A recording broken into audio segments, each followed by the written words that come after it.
ఒక తోటలో ఒక కొమ్మలో ఒక పువ్వు పూసింది.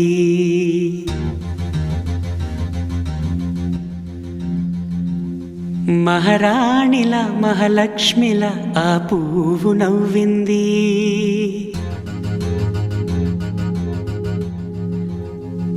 అలాగే నవ్వుతూ ఉండాలని,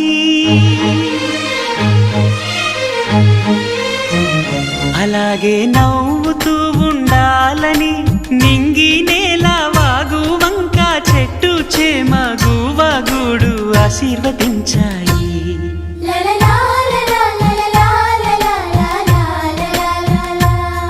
ఒక తోటలో ఒక కొమ్మలో ఒక పువ్వు పూసింది. మహారాణిలా మహాలక్ష్మిలా ఆ పువ్వు నవ్వింది.